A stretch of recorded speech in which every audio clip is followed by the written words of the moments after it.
Bonjour à tous, aujourd'hui je vais vous présenter la bourse sur les marchés français.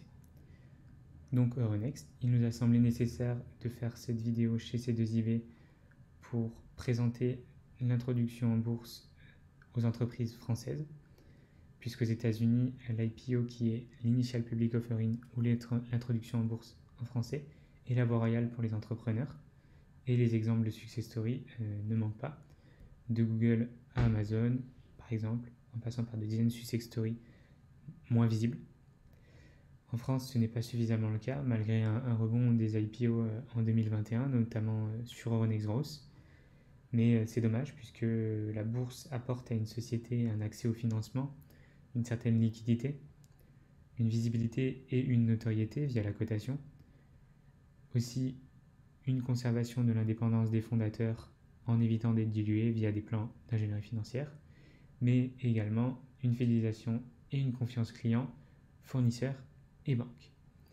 Il y a des contraintes à prendre en compte lors de la cotation, notamment liées à l'information que vous devrez joindre au public.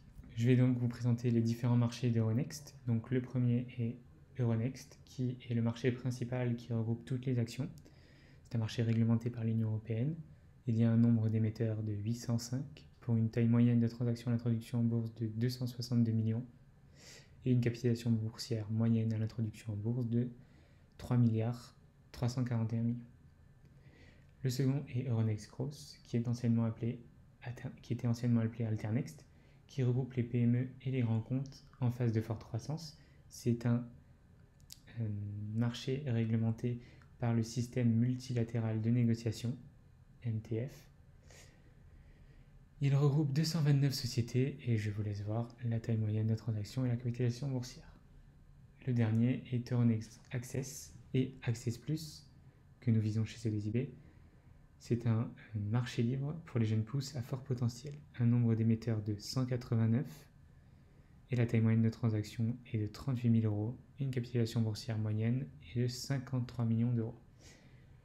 L'IPO se passe sur ces marchés via une offre publique, via un placement privé ou une cotation directe. L'offre publique demande un prospectus, les placements privés et les cotations directes demandent un document d'information. Lors d'une IPO, une société a plusieurs procédures pour s'introduire en bourse et pour fixer le prix de cette introduction en bourse. Donc je vais vous présenter deux manières de se faire. Il en existe plus d'autres, mais c'est les principales dont je vais vous parler ici. La première est l'OPF, l'offre à prix ferme. Donc vous fixez un prix de vente unique des titres émis.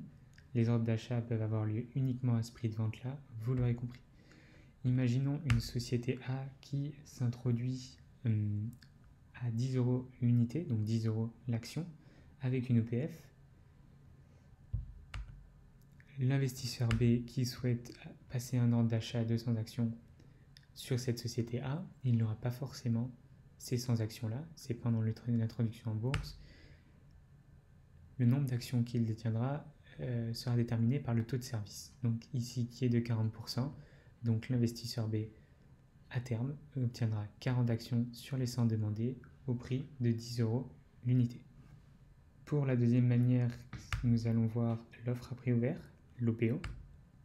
Ici, nous allons fixer une fourchette à l'intérieur de laquelle le prix définitif sera fixé au dernier moment en fonction des ordres d'achat et la quantité des titres qui seront disponibles. Une fois que tous les ordres seront reçus, seuls les ordres supérieurs ou égaux au prix définitif fixé seront servis selon un taux de service qui sera calculé comme précédemment. Prenons le même exemple avec une société A qui souhaite s'introduire avec une fourchette de 15 et 20 euros l'unité pour chaque action. L'investisseur B qui lui passera un ordre d'achat encore une fois de 100 actions à 18 euros pour être dans la fourchette. Le prix définitif au cours de cette opération est fixé à 17 euros et le taux de service est de 50%. Donc cet investisseur B obtiendra 50 actions sur les 100 demandées à 17 euros, vu que le prix fixé est à 17 euros. Son offre dépassait le prix définitif, donc il est servi. Imaginons qu'il ait fait une offre à 16 euros, il ne serait pas servi, vu que son offre était trop peu chère.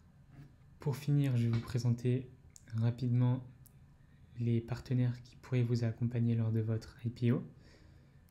Donc le principal est le listing sponsor qui va vous accompagner durant l'opération de l'IPO et toute votre vie de cotation. À ça s'ajoutent pour l'opération les avocats et les experts comptables, CAC, qui eux vont donc les avocats vous accompagner pour tout ce qui est juridique, donc notamment au niveau des statuts, des résolutions que vous ferez voter, par exemple, et les experts comptables CAC qui, eux, vérifieront vos comptes que vous publierez lors de votre IPO via le prospectus ou le document d'information. L'agence de communication financière, quant à elle, va vous aider notamment avec la notoriété de l'opération, à faire connaître l'opération tout simplement, par exemple via des roadshows ou via des sites de bourse, tout simplement. Les syndicats bancaires, nous ne les verrons pas ici, et Euronext AMF, ce sont les autorités qui s'occupent de réglementer votre opération et votre cotation. Notamment l'AMF va viser des documents, notamment le prospectus que vous pourrez créer à votre introduction en bourse. Pour ce qui est d'Euronext, c'est là que vous allez être coté, donc forcément ils auront leur mot à dire. Donc lors de cette opération, vous allez devoir établir un prospectus ou un document d'information, document dans lequel vous allez devoir être transparent fiscalement et comptablement. Donc vous l'aurez compris par exemple en faisant vérifier les comptes par vos commissaires aux comptes. Il faudra également fixer le prix de l'IPO, donc avec les procédures que nous avons plus haut, mais pour la fixation du prix exact ou de la fourchette, vous allez utiliser la méthode DCF, la méthode qui est la plus courante, donc la méthode des discounted cash flow, qui s'appuie sur les flux de trésorerie futurs. Il faudra également, lors de l'instruction de ce prospectus ou de document d'information, expliquer la structure de l'offre, donc le nombre de titres que vous allez émettre, à quel prix, de quelle manière, etc. Ce sera pour que le public y voit clair. Il faudra également à ça rajouter un descriptif de l'actionnariat à l'heure actuelle, donc de quoi est composé votre capital, enfin de qui est composé votre capital. Vous pourrez à ça ajouter une nomination d'administrateur qui serait référent des actionnaires, donc par exemple notamment pour parler des rémunérations des dirigeants qui seront des sujets assez tendus. L'obligation d'information durant votre cotation sera l'obligation périodique et l'obligation privilégiée. L'obligation périodique touche les rapports annuels et l'obligation privilégiée touche les activités. Donc merci à tous d'avoir regardé cette vidéo. C2IB se tient à votre entière disposition pour toute information que vous souhaiterez complémentaire via l'IPO, pour un accompagnement éventuel. Et je vous souhaite une bonne journée.